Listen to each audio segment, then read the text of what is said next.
रोजा किस पर वाजिब है और किस पर वाजिब नहीं है। बिस्मिल्लाहिर्रहमानिर्रहीम। आज हम इसी एक सवाल को लेकर आपकी खिदमत में हाजिर हुए हैं कि रोजा किस पर वाजिब होता है और किस पर वाजिब नहीं होता। यूं तो हर मुसलमान मर्द और जन पर रोजा वाजिब है, मगर 8 कंडीशंस के साथ। अगर इन कंडीशंस में से एक भी कंडीशन ना हो तो उस पर रोजा वाजिब नहीं होता। पहली कंडीशन है बालिग होना। अगर इंसान बालिग नहीं है तो उस पर रोजा वाजिब नहीं होता, और बच्चों पर इसी तरह रोजे वाजिब नहीं होते। दूसरी कंडीशन है अक्ल का ठिकाने पर होना।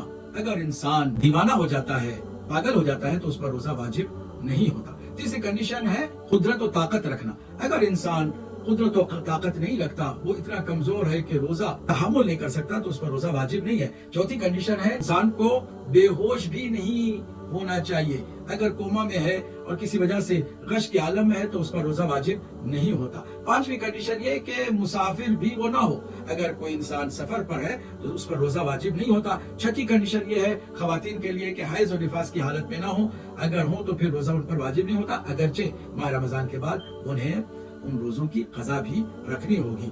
सातवीं कंडीशन है रोजा रखने से इंसान को कोई खातिर खा नुकसान भी ना पहुंचता हो। अगर नुकसान रोजा रखने से पहुंचता है, सेहत उसकी मजीद खराब हो सकती है, तो उस पर रोजा वाजिब नहीं है। आठवीं और आखिरी कंडीशन ये कि रोजे से कोई ज्यादा वो मशक्कत में मुब्तला ना होता हो। यानी मुमकिन है कि कोई ऐसी बीमारी उसके अंदर नहीं है, मगर रोजा जैसे ही रखेगा तो वो बीमारी सरायत कर जाएगी या उसकी बहुत ज्यादा तकलीफ में इजाफा हो जाएगा। ऐसी सूरत है तो रोजा उस पर वाजिब नहीं है। इन 8 शराइत के साथ रोजा वाजिब होता है, और अगर इनमें से एक भी शर्त ना हो तो रोजा किसी पर वाजिब नहीं